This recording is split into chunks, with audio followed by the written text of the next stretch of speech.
빅데이터 모델링 상담이 시작하기 전에 일단 이 장에 대해서 판서 적으면서 시험에 대해서 설명하는 그런 것들도 필요할 것 같아서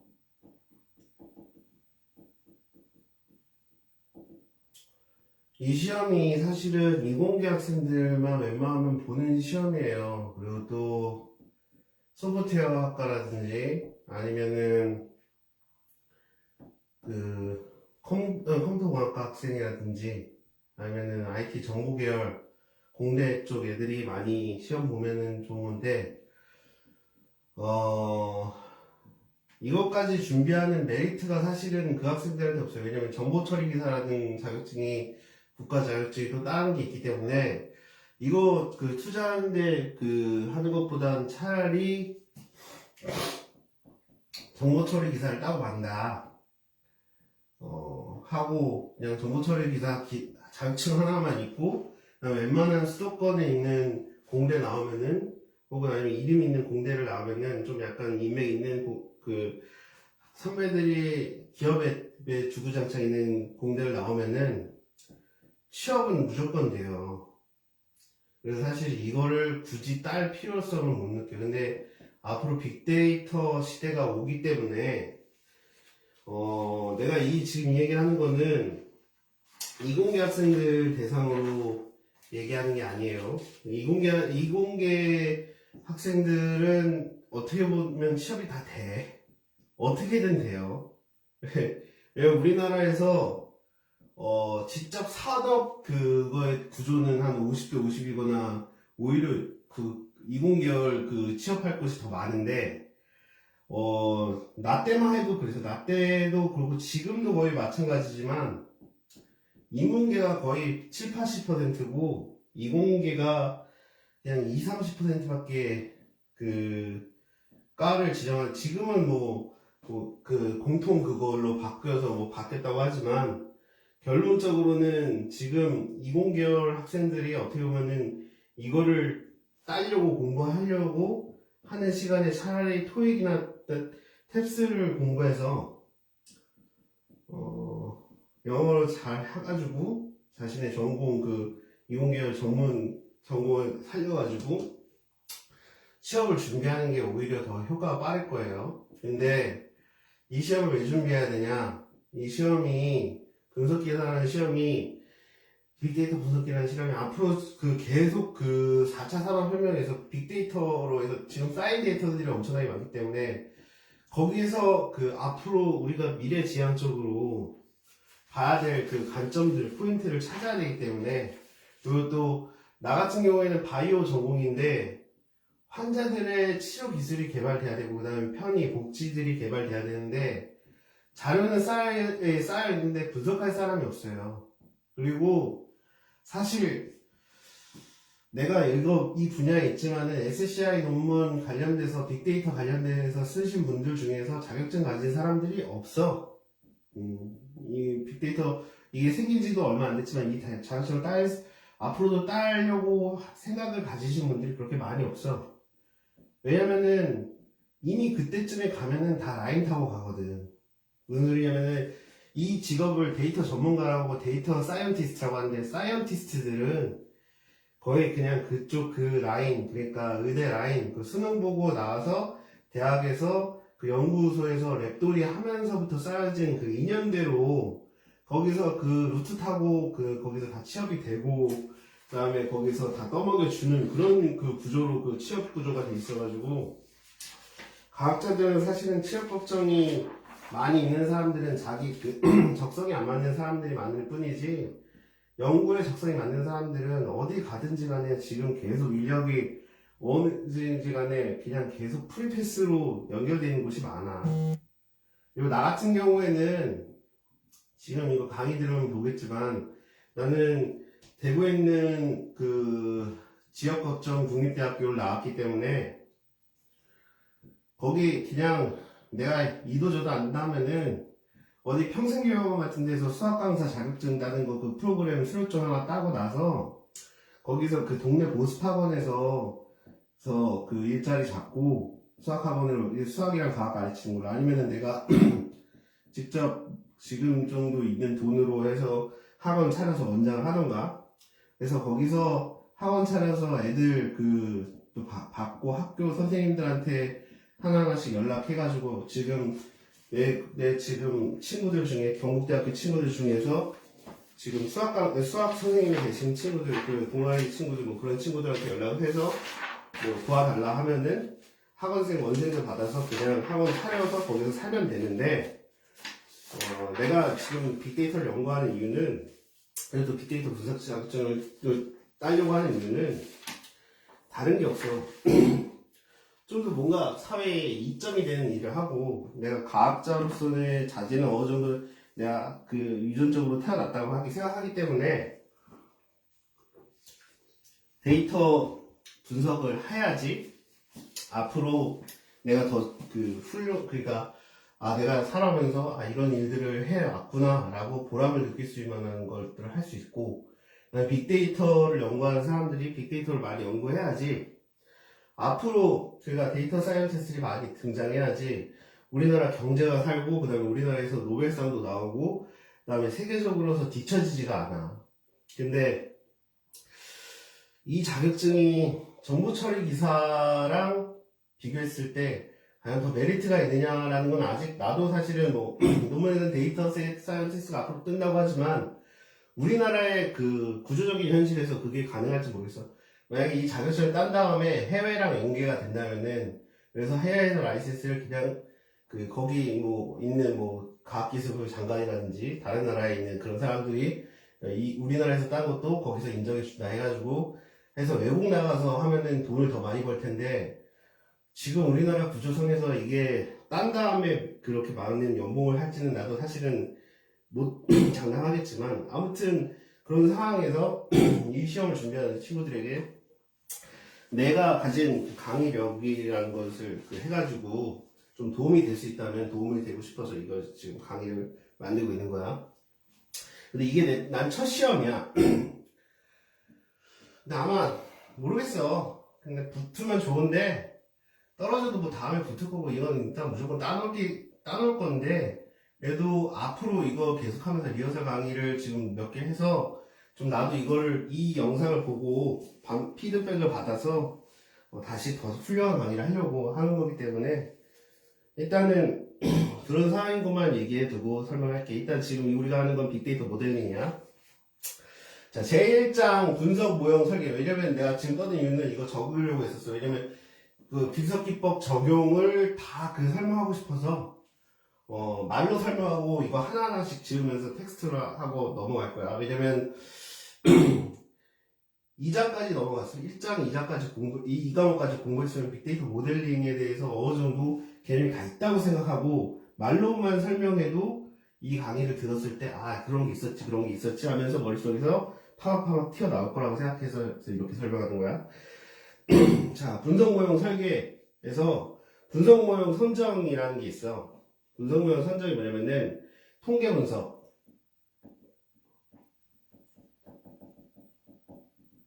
분석 모형 설계에서 통계 분석, 객관적인 근거에 기반을 두고 데이터를 수집하고 처리, 분류, 분석해서 의사결정 지원하고, 모집단에서 표본을 추출하고 추론 및 가설 검증을 실시하는 게 통계 분석이야. 그다음에 데이터 마이닝. 우리 데이터 마이닝 진짜 많이 하지.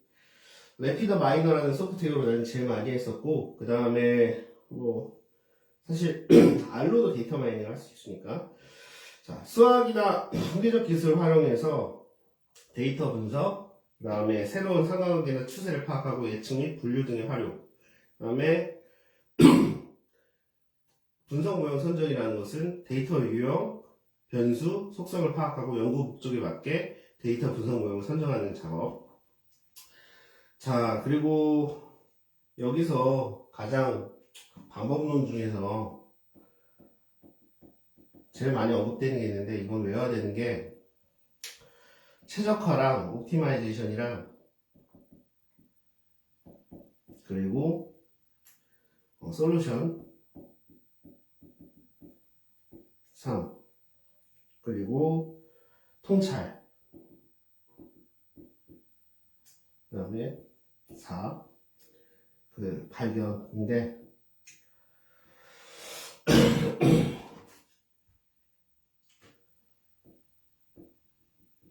여기서 이걸 해줄게. 분석 대상이 있어.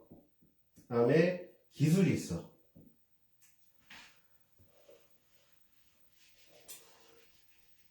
빅데이터 분석 방법이라고 해서 대상이 있고, 분석해야 될 대상이 있고, 그 다음에 기술이 있어. 분석 기술이 있어. 두 가지를 다 알아. 그러니까 분석 모형 적응할 것들도 알고, 한다고 했을 때, 이거 두 개를 다 안다고 했을 때 최적화고, 그 다음에 분석 대상은 아는데, 기술을 모른다 하면은, 솔루션이라는 개념을 도입해가지고, 분석 방법을 정한다는 거. 그리고 통찰이라고 했을 때는, 분석 대상이 명확하지가 않아. 근데, 우리가 기술은 가지고 있어. 어떤 걸로 해야 될지, 뭐 어떤 소프트웨어를 해야 될지, 어떤 접근을 해야 될지에 대한 개념이 잡혀 있어. 뭐 로지스틱 회계 분석이든, 의사결정 나머지, 디시전 트리든, 아니면 인공 신경망이든, 그래서 그러면 그걸 통찰이라고 하고, 둘 다 모를 경우 디스커버리라고 해서 발견이라고 해. 이거 문제 꼭 나오니까 이거는 꼭 외워둬야 되는 거고, 이 부분에서 그러니까 세 과목이면은 61번, 아니 그 61번부터 80번까지가 4과목이지. 41번부터 60번까지의 과목이 여기서 그 41번부터 60번까지 사이에서 꼭 이 문제는 나와. 최적화랑 솔루션 통찰 발견에 대해서는 문제가 꼭 나와. 자, 그리고 이거 짚고 넘어가고, 너무 이거부터 설명해서, 자, 그렇게 넘어가고, 그 다음에 분석 모형 구축 절차는 모델링이니까, 구축 절차는 프로세스는 요건 정의, 그 다음에 모델링, 검증 및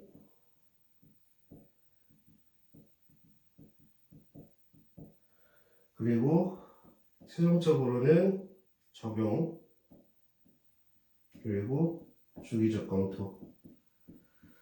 자, 이렇게 넘어간다. 그 정도만 얘기해주면 될 것 같고, 고려사항이 있어. 근데 말은 설명 안 할게. 내가 이거 적진 않을게. 분석 모형 구축식 고려사항, 데이터 처리, 시각화, 공간 분석, 탐색적 자료 분석, 통계 분석, 데이터 마이닝, WBS 수립, 그 다음에 결측치 및 이상 처리 방법, 그 다음에 소프트웨어 분석 방법론, 그리고 포포수 모델이라고 해서, 지금 이거 분석 모형 그 절차에 대해서 요건적인 모델링, 검증 및 테스트 적용, 주기적 검토 설명한 다음에 지금 고려 사항에 대해서 설명한 다음에 지금 이거 얘기하고 있는 거야. 소프트웨어 분석 방법론. 목표수 모델이라는 건 체계적이고 순차적인 개발 접근 방법이고, 나선형 모델이라는 게 있어. 근데 이거는 책을 그 교재들에서 다 설명돼 있으니까 한번 설명 글을 읽어보는 게 나을 것 같아. 프로토타입 모델. 자, 퍼포스 모델은 체계적으로 순차적인 개발 접근 방법이고, 나선형은 반복을 통한 점진적 개발 방법. 그다음에 프로토타입 모델은 시스템 일부분을 구현한 후 다음 요구사항을 반영하는 점진적 개발 방법이라는 거. 그리고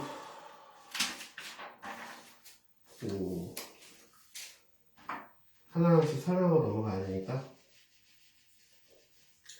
자, 빅데이터 처리 시스템이라는 게 있어.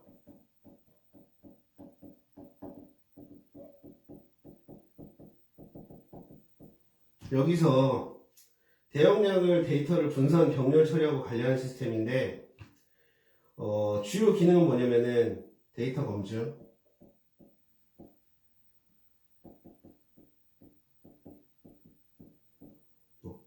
그 다음에 실시간 처리,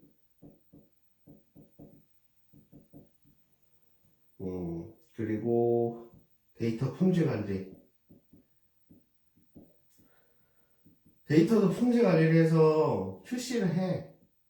그래서 어떤 데이터를 데이터베이스에 저장할지, 뭐 아니면 처리 시스템에 저장할지 그런 것들을 하고, 구축 절차라는 게 있는데, 처리 환경을 분석하고 빅데이터 처리 시스템 세부 계획 수립하고 기존 시스템의 연계 고려를 한 다음에 빅데이터 처리 환경 구축하는 거고,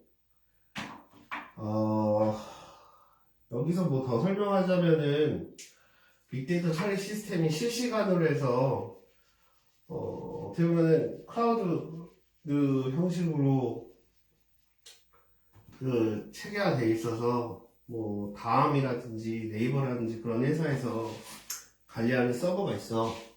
거기서 시스템을 해서 뭐 우리가 검색 엔진이나 그런 걸 봤을 때 그런 것들 뭐 테스트 마이닝 데이터가 갑자기 나온다든지 그런 것들이 있거든. 아니면은 뭐 연관 검색어 라든지 그런 개념 중에 그 빅데이터 처리 시스템 중에 그런 개념도 포함된다는 거 일단 알고 두면 좋을 것 같고, 그 다음에 빅데이터 저장 시스템. 제가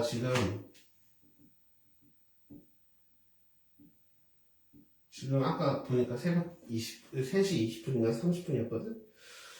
이제 이거 빨리 끝내고 이것은 한 50분? 55분만 하고 이걸 끝내려고 하고 있어. 자, 간계형 데이터 서비스. 그러니까 간계형 데이터베이스. 릴레이션십 DBMS라고 하는데,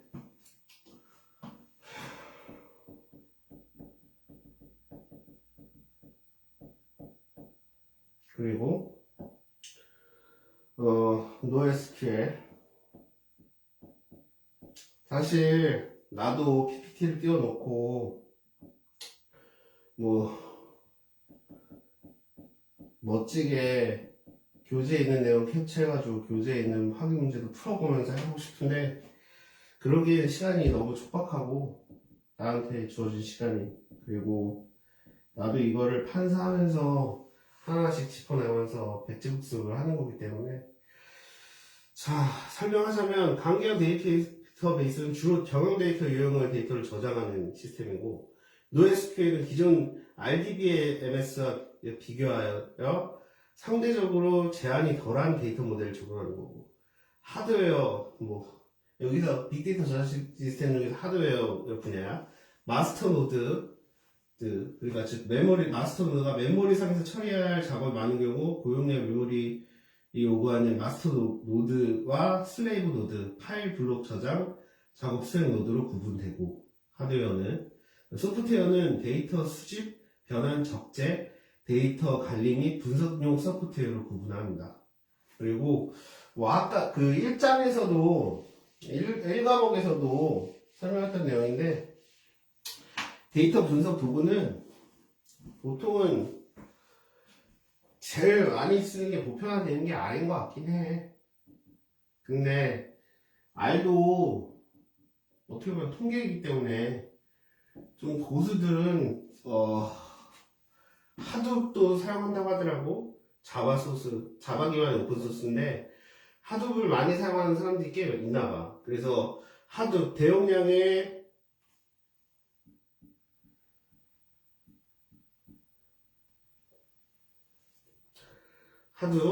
대용량의 데이터 분산 처리, 자바 기반 오픈소스 프레임워크, 아파치 재단위에서 관리하는 하둡이라는 분석 도구가 있고, 그 다음에 R, 그리고 여기에 뭐 파이썬은 없는데 파이썬 언어니까. 근데 파이썬의 텐서플로우, 그러니까 케라스 그런 애들도 필요한데, 일단은 케라스랑 그거는 실기에서 또 얘기 나올 거고, 그건 뭐 지금 머신러닝 기계학습, 그러니까 인공지능 관련돼서 그거 하는 거기 때문에 넘어가자. 자, 맵리듀스가 일단 R은 오픈소스 코드 프로그램 통계 기상 및 데이터 마이닝 시각화 지원을 하고, 맵리듀스는 분산 법률 컴퓨팅 환경에서 데이터 처리, 맵 함수와 리듀스 함수 기반 데이터 병렬 처리. 맵리듀스가 구글에서 개발한 거야. 그리고 SPS랑 SAS는 좀 많이, 사실 SQL 용어로 사스 제일 많이 사용하고, 그 다음에 SPSS는 유로 중에서도 제일 그 유저 프렌들리하게 그 매뉴얼만 있으면은 다 누구나 가동 가능하게 돼 있는 그런 거니까. SPS, 이 데이터 분석도도 이런 게 있다는 거 알아두면 좋을 것 같고. 그다음에 텍스트 마이닝이나 텍스트 투집 도구는 그냥 말로만 설명하고 넘어갈게. 뭐 텍스트 마이닝, 뭐 스크래핑, 크롤링, 그다음에 RSS, 그다음에 오픈 API가 있는데, 스크래핑은 크롤러랑 달리 하나의 웹문서에 대한 HTML에 대한 정보를 수집하고, 크롤링은 SNS, 뉴스, 웹 정보 등 인터넷에 제공되는 웹문서 정보 다 수집하는 애들이고, RSS는 웹 기반 최신 정보 공유, 그다음에 XML 기반의 콘텐츠 배급 프로토콜 이용이고, 오픈 API는 데이터 정보 각종 서비스 등을 어디서 쉽게 이용할 수 있는 개방형 API로서 데이터 수집하는 애들이고, 자, 그런 다음에 데이터 분할 개념도 이것도 넘어가는 게 나을 것 같긴 한데, 데이터 분할을 왜 해야 되냐면은, 데이터 훈련 데이터를 한 다음에 지도학습을 할 때 특히 제일 중요한데, 지도학습을 하려면은 데이터가 하나의 전체 100% 데이터가 집중해서 20%를 테스트 데이터로 빼놓고 80%를 훈련 데이터를 해서 훈련 데이터를 한 다음에 그다음에 5fold cross validation을 하는 경우가 되게 많거든. 보통 마이닝을 할 때. 그거 그 데이터 분할 내용인데, 거기서 데이터 분석 목적에 부합하는 데이터 분석 모형과 모형 구축을 위한 데이터의 질이 중요하며, 분석 모형의 성능을 개선하기 위하여 데이터를 훈련, 검증 및 평가 검증 데이터 세트로 분할하는 거고, 훈련 데이터 세트는 가장 큰 데이터 세트로 빅데이터 통계 모듈 구축을 위해 사용하고, 데이터 분석 모형 개발을 위한 학습 훈련 데이터, 그다음에 검증 데이터 세트는 테스트 데이터인데, 모형을 비교해서 좋은 모형을 선택하기 위해 사용하고, 각 모형의 성과를 평가하기 위해서 사용하는 거고, 평가 검증 데이터 세트라고 해서 새로운 데이터, 아예 그 새로운 데이터를 또 로드해가지고 새로운 데이터를 이용해서 선택된 모형의 성능을 평가하기 위한 용도로 사용되고, 오버피팅은 웬만하면 다 일어나.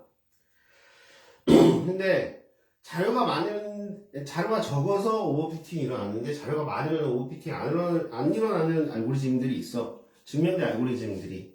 그래서 뭐 인포메이션 게인에서 신경화이랑 연결한 거는 웬만하면은 그 데이터가 많으면 그 ROC 값이 되게 커져. 가족학은 무조건 웬만하면은 기가 오래 학습하다 보면 일어나는 것 같아.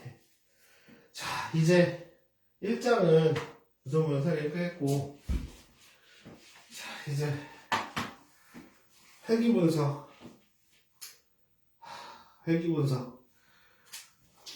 내가 빨리 끝내려고 이거를 적어놨다고 했잖아, 아까? 자, 회귀분석도 일단은 말을 설명하고 넘어가기 전에, 회귀분석에서 알아둬야 될 게 뭐냐면은, 회귀분석에서 일단 단순 회귀분석은 독립변수와 종속변수가 한 개인 경우야. 그다음에 다중회귀변수는 그다음에 독립변수가 2개 이상, 종속변수가 1개 이상, 한 개인 경우.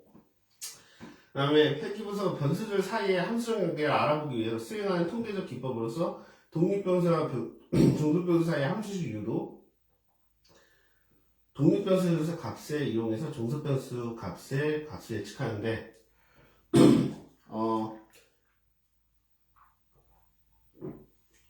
문제 읽다 보면은 독립변수 얘기가 나와.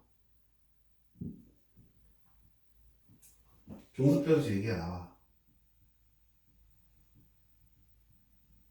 그리고 범주형 자료라고 나와.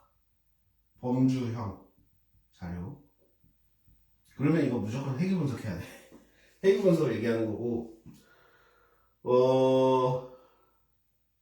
F분포를 따른다는 것까지도 기출문제 있었는데, 저는 나중에 좀 읽어봐봐. 문제 풀어보고 넘어가야 될 것 같고, 회귀분석에서 또 결정 계수가 있어. 결정 계수가 뭐냐면은,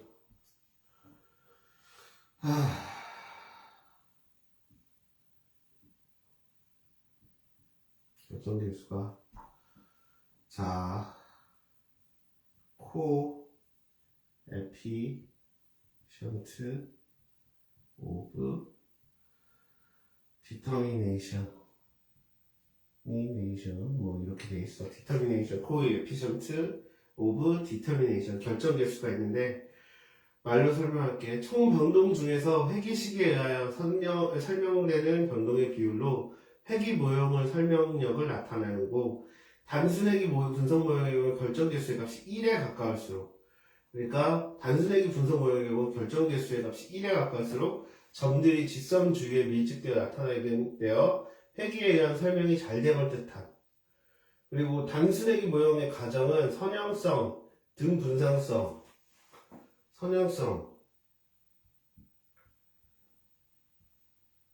등 분산성, 그 다음에 독립성, 정기성. 정기성은 정규 분포 이렇게 따라나는 거고, 성향성은 말 그대로 선에 그 일치돼서 변수들이 나열되어 있는, 그리고 중분산성은 분산이 고르게 돼 있다는 거. 그다음에 독립성은 각각의 변수가 독립성을 갖는다는 거. 뭐 그런 얘기를 하는 건데, 이게 네 가지 회귀 분석에서 선형형, 분산, 중분산성, 독립성, 정기성에 대해서는 어느 정도 알고 있어라. 그리고 뭐 다 설명을 한 것 같은데, 독립변수 선택 방법 중에 전진 선택, 후진 제거, 단계별 선택, 일반적 회귀식 이용, 이 문제는 그런 문제는 잘 안 나와. 근데 일단 알고 있어. 그리고 절차, 독립 및 종속변수 결정, 그다음에 선형관계 확인, 그러니까 회귀 분석을 할 때 절차야. 독립 및 종속변수를 결정한 다음에 성형관계가 어떻게 되는지, 선형의 관계가 어떻게 되는지, 그다음에 회귀 개수를 추천, 최소제곱법이 있어. 3장에 한 두세 페이지에 걸쳐서 최소제곱법이 있는데 그거 있고, 유의성을 검증한 다음에 독립변수별 회귀 개수의 유의성 검증, 분산 분석표 활용해서 하는 거고, 회귀 분석의 종류는 단순, 다중, 다항, 비선형 회귀 분석 등 그런 게 있어. 다중 공성성이라고.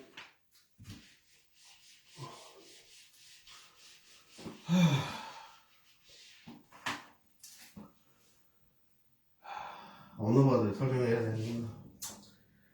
다중공성은 말로만 설명을 넘어갈게. 회귀 분석을 실시할 경우 독립변수 사이에 강한 상관관계 나타나는 문제, 분산 팽창 지수를 구하여 독립변수 사이의 상관관계 판정, 분산 팽창 지수가 10 이상이면 독립변수 간의 상관관계가 존재한다. 그 다음에 분산 분석도 말로 설명을 넘어갈게. 어차피 이거 1원 배치 분산 분석, 다음 배치 분산 분석 다 있는데, 언어반은 3개 이상의 집단 간 평균에 대한 검증을 위해 사용하는 기법으로 분산을 기반으로 하여 통계적인 평균을 비교, 집단 내 분산과 집단 간 분산비 F검정 통계량을 구하여 통계적인 차이가 있는지 검정, 존속 변수의 수가 한 개인 경우 단일 변량 분석, 분산 분석, 독립 변수가 한 개인 경우 1원 분산 2개의 경우 2원 분산 분석, 2개 이상의 경우 다변량 분석을 이용한다. F분석 따른다. 그리고 회귀 분석에서 아까 뭐 정규 분포, 회귀 분석 그 카이 제곱이야? 내가 아까 말을 잘못한 것 같아. 분산 분석에서 F 분포 따르고, 그 다음에 회귀 분석은 카이 제곱, 카이 자승을 웬만하면 사용해. 그리고 로지스틱 회귀 분석에서는 넘어가자. 로지스틱 회귀 분석에서는 독립변수와 종속변수 사이의 관계를 함수로 나타낼 때, 종속변수가 범주형으로 주어진 자료의 경우 새로운 자료가 어느 범주에 속하게 될지 예측. 그다음에 로지스틱 회귀 모형식, 이항형 로지스틱 회귀 모형을 위해 주로 시그모이드 함수 이용. 독립변수는 연속형 형태, 자료용 종속변수는 성공, 실패, 가능, 불가능, 합격, 불합격 등의 범주 이항형 회귀 모형식은. 그 다음에 의료 통신 데이터 마이닝 분야에서 분류와 예측의 활용.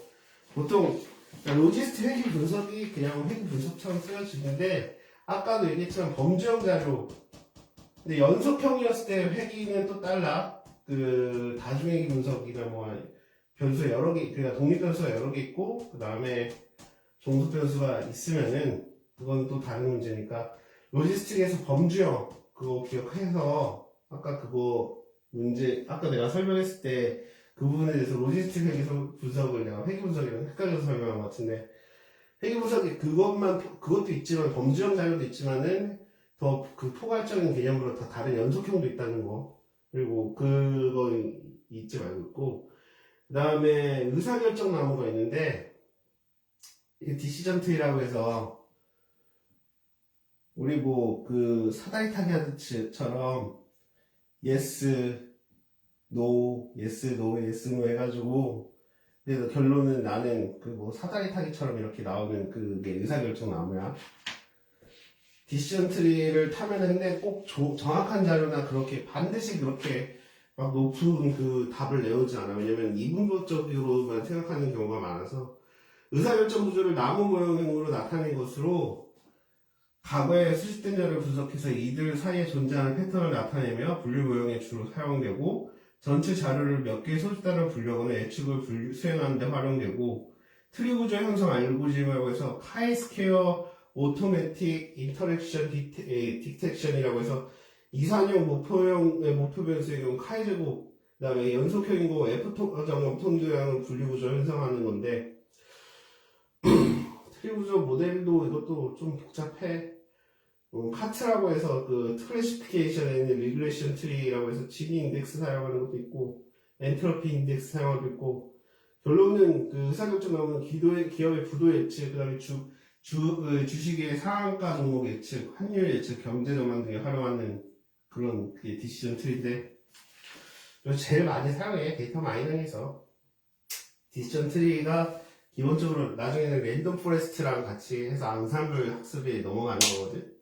근데 의사결정 나무가 클래시피케이션 알고리즘을 제일 많이라기보다는 제일 그래도 어느 정도 제일 보편화되어 있는 그 알고리즘이라고 보면 되고, 그 다음에 인공신경망 같은 경우에는 뭐 퍼셉트론이랑 다층 퍼셉트론, 그 다음에 심층 퍼셉트론 다 설명해야 되는데, 그냥 사람의 뇌구조를 해서 여기가 값이 있으면은 히든 레이어 값이 막 4개 정도 있다고 쳐봐. 인풋 해서 막 연결돼 있어. 그러면은 이게 또 아웃풋을 해서 넘어가고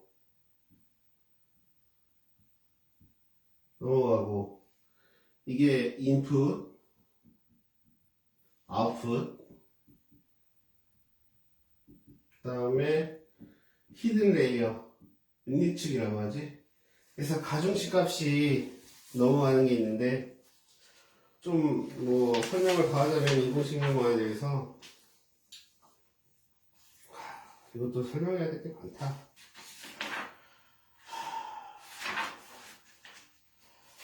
분집 분석도 있고 막 여러 가지 시대베이트도 되게 많은데, 인공신경망은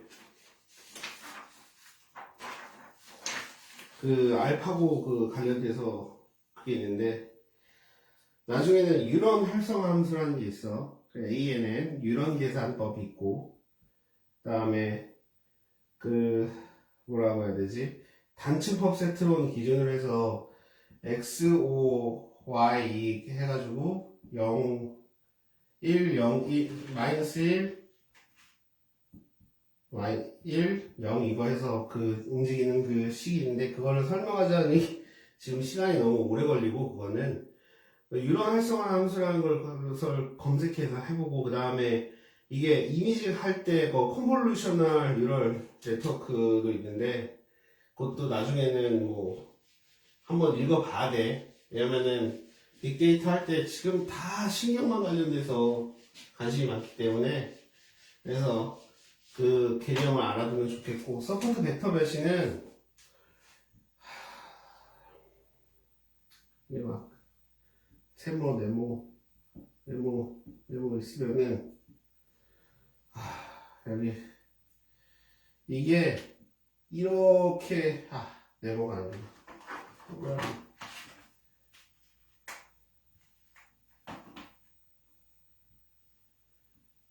뭐 이렇게 해서 네모가 있으면. 근데 뭐 여기에 또 동그라미가 있어서 가접화되면 오버티팅 되면 이렇게 되는데, 여기서 이 좌표 안에서 움직이면서 학습하면서 결국에는 서포트 벡터 메시라는 거는 뭐냐면은 서로 다른 분류에 속한 데이터들 간의 사이 마진이 최대한의 되는 평면을 찾아서 이를 기준으로 분류 결과를 찾아내고, 텍스트 분류 패턴 인식, 다양한 분류 및 회계에 주로 사용되고, 선형 분류뿐만 아니라 커널 트릭이라 불리는 입력전의 다차 공간상으로 매핑 기법을 사용해서 비선형 분류에도 효율적으로 사용되는데, 얘가 좌표가 움직이면서 이렇게 흔들리면서 서포트 벡터 머신이 마치 그 특징 선택이나 픽처 시렉션 할 때 거기 특징에 맞춰서 그 좌표 안에서 움직이면서 마진을 간격을 찾으면서 얘가 학습한 대로 그림을 그리거든.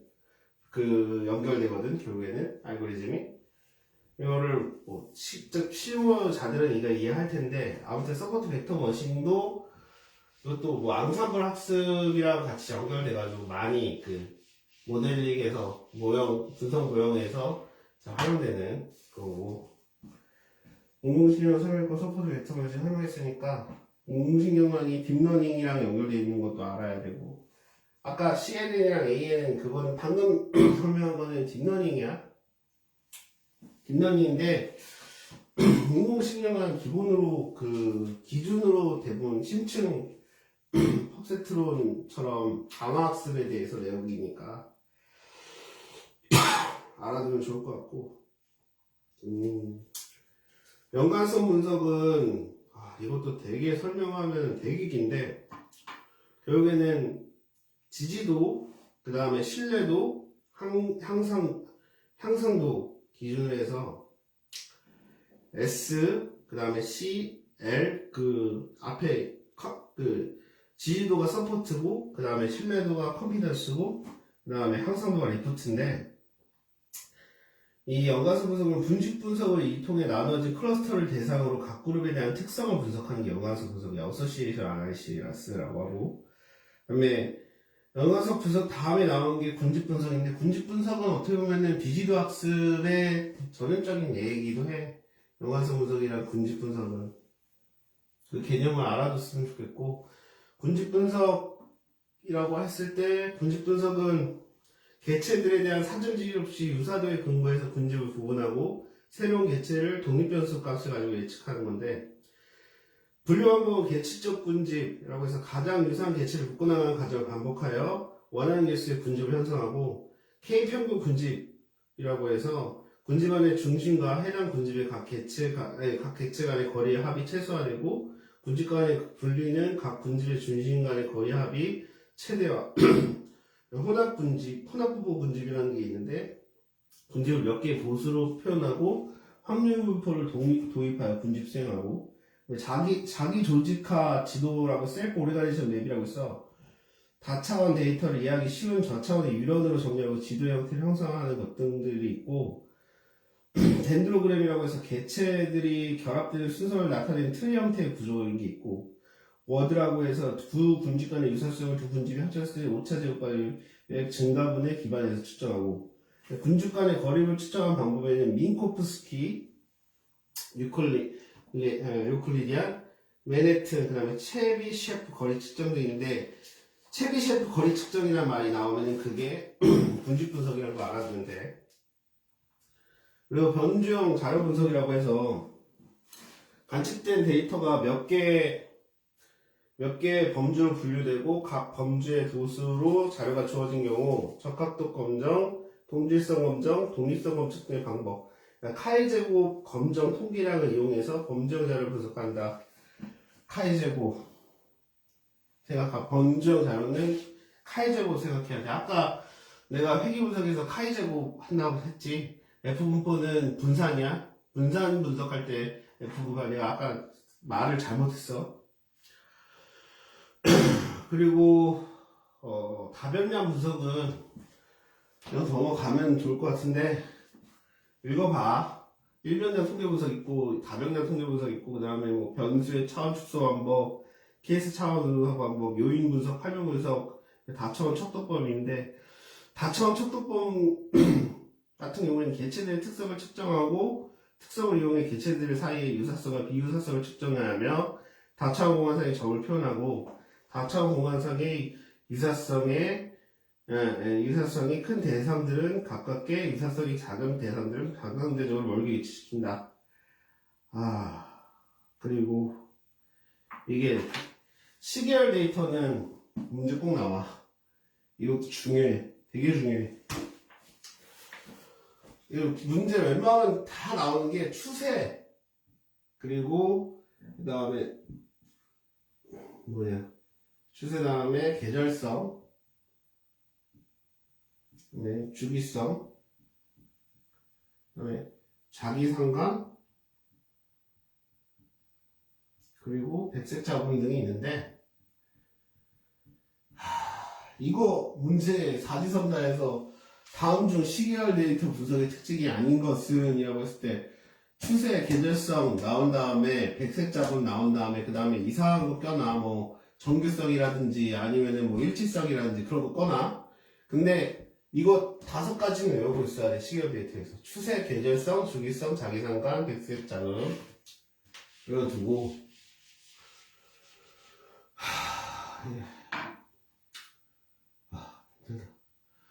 자기회의기 모형, 이동평균 모형 해서 현 시점 자료를 P 시점 전에 과거 자료를 설명하는 거 AR, 그 다음에 MA, 그리고 AR, MA가 있는데 이거 나중에 문제에서도 이거 3개 중에서 나와서 뭐 갑자기 겹치지 않는 게 나오는데 갑자기 뭐 AM이 나온다든지 그런 경우가 있다. 이 3가지 외워두면 좋을 것 같아. 자기회기 모형, 그리고 이동평균 모형이 MA고, 그리고 자기회기 누적 이동평균 모형이 아리마라고 해서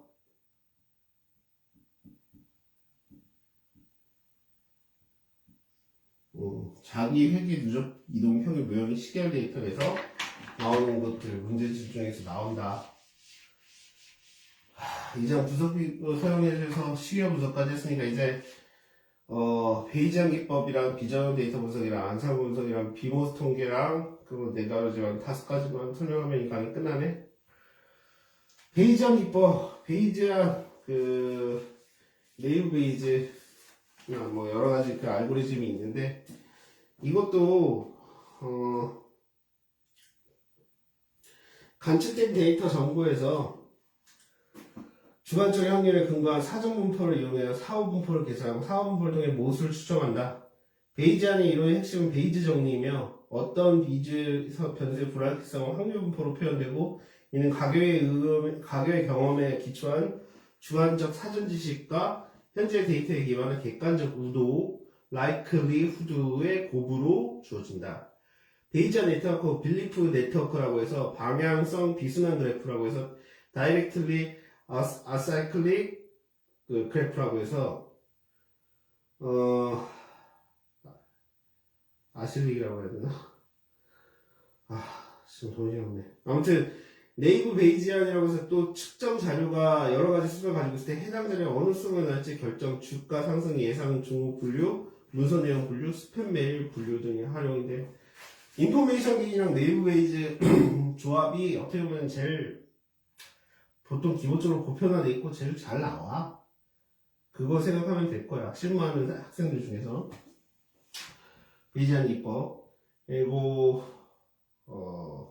응리 마르코프 모델은 이거는 비전형 데이터 사용할 때 베이지안 기법 한다는 거 알면 될 것 같고 넘어가면 되고.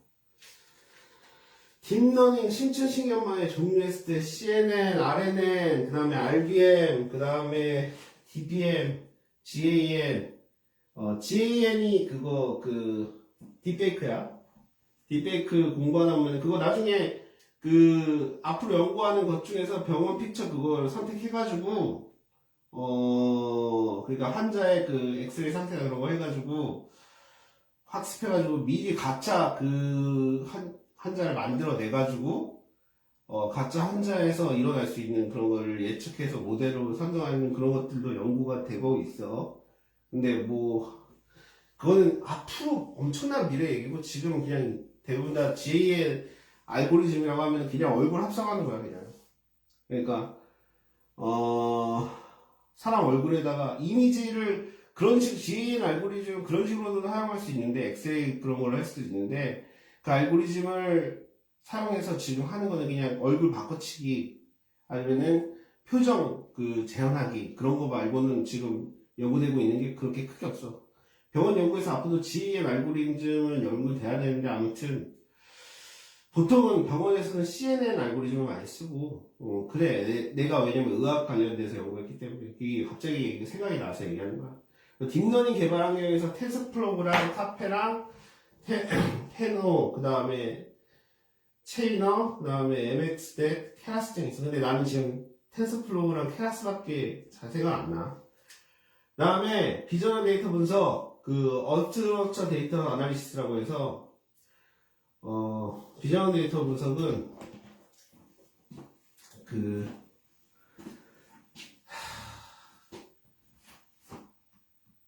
비전 데이터 분석은 텍스트 마이닝이나 오피니언 마이닝, 웹 마이닝, 그 다음에 유형이 불규칙하고 의미를 파악하기 모호해서 기존 컴퓨터 처리 방식이 적용이 어려운 경우에 텍스트 마이닝이나 오피니언 마이닝 및 웹 마이닝의 기법을 활용한다. 그게 뭐 모델링으로 봤을 때 모델이라는 거지.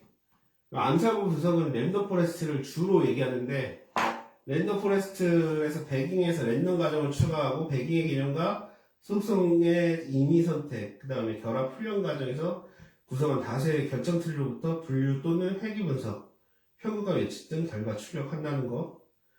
비모스 통계도 있어.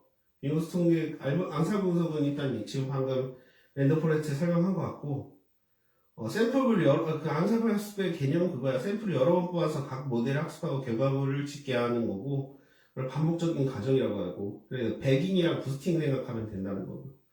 배깅이랑 부스팅은 한번 검색해서 찾아봐.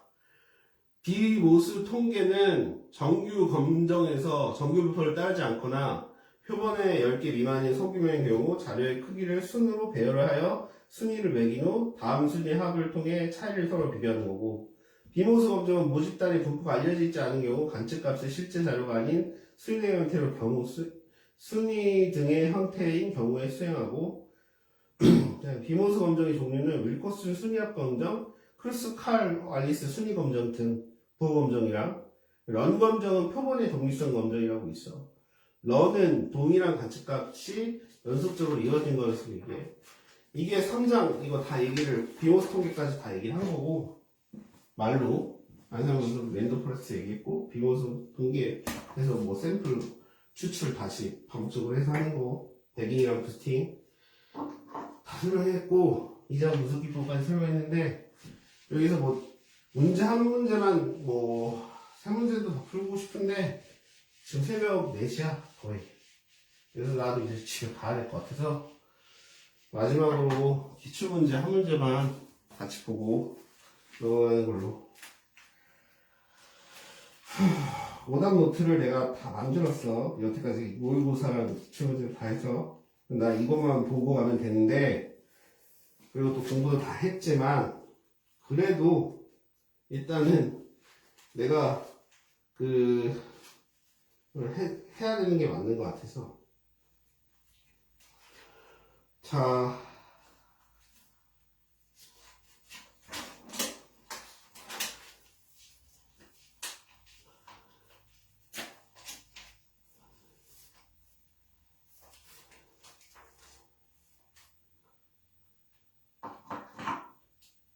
문제 중에서 여러 분류 문제 중 정확도를 높이기 위해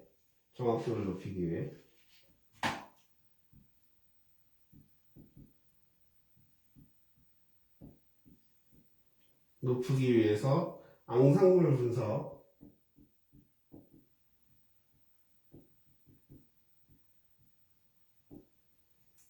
분석을 사용한다.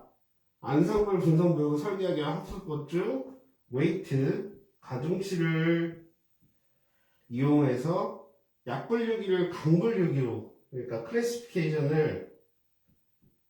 피케이션을 강화하는 건 강분류기로 만드는 방법은 뭐냐? 앙상블 분석에서 이게 뭐냐면은 아까 이게 부스팅이야. 문제에서는 1번 부스팅, 2번, 그 다음에 배깅, 그 다음에 3번이 랜덤 포레스트, 그 다음에 4번이 뭐 부스팅에 그 부스트랩 어그리게이션이 있고, 그 다음에 그 랜덤 포레스트가 RF가 있는데 4번은 뭐 안 볼 필요도 없이 그냥 땡이고, 랜덤 포레스트랑 그 다음에 배깅이랑 부스팅인데, 부스팅 과정에 어떻게 보면은 웨이트해서 하는 게 강분류인데, 부스팅 한다는 거는 말 그대로 그냥 가중치를 어떻게 보면은 뭐라고 해야 되지? 이용해서 약분류기로 강분류기로 만든다는 거잖아. 가중치를 뭐 부스팅 한다는 의미를 좀 생각했으면 좋겠어. 앙상블 분석에서 가중치와 관련된, 그러니까 분류기를 강화시키는 게 뭐냐 했을 때 부스팅이라는 거 기억해 보면 좋을 것 같고, 문제 뭐 여러 문제를 다 풀고 싶은데 이제 나도 이제 다 설명했고 3장의 모델링 개념도 설명했기 때문에 요 4장 좀 앞에 얘기하자면 4장도 얘기할 게 많아. 검준, 병소 모델 있고 ROC 분석이라는 거 있는데 정밀도, 재현율 그런 것들 되게 많은데, 아무튼 간에 결론은 이게 이런 것들이 있었고, 그 다음에 뭐 정확도, 그 다음에 민감도, 그 다음에 특이도, 정밀도 이런 것들이 결과에서 앞으로 나올 거고, 내가 내일 마지막으로 저녁 때쯤 이거 찍어서 올릴 건데, 그런 것들이 앞에 4차 있고, 그 다음에 교차 검증도 있고, 적합도 검정, 분열 분석해서 그 다음에 모수 유의성 검정, 그런 것들이 결과 해석이 다음 장에 나오고, 그 다음에 데이터 시각화, 그 다음에 비즈니스 기여도 이런 것들이 나올 텐데, 3차 모델링은 간단하게 설명해서 분석법을 어떤 분석 모형이 있는지, 어떤 알고리즘을 사용하는지, 그런 것들에 대한 내용에 대해서 다뤘다고 보면 될 것 같고, 꼭 그 문제 중에서 기억나는 문제들이 상당히 뭐 여러 가지 복잡한 문제들이 많았는데, 내 기억에는 회귀분석 문제, 로지스트 회귀분석 문제에서 범주형 자료 문제, 그 다음에 어떤 분포를 따른다든지, 정규 분포를 따른다든지, 그 다음에 등분산성 관련돼서 또 얘기 나왔던 것들이 있고, 그런 것들, 그러니까 연관성 분석, 군집 분석이 어떤 건지, 그런 것들, 여기 판서에 적혀 있던 것들을 한 번씩 키워드 검색해 보면서 위키백과에 찾아보면서 읽어보면 좋을 것 같아. 오늘 3장 모델링 강의도 여기서 마무리 짓도록 하겠습니다.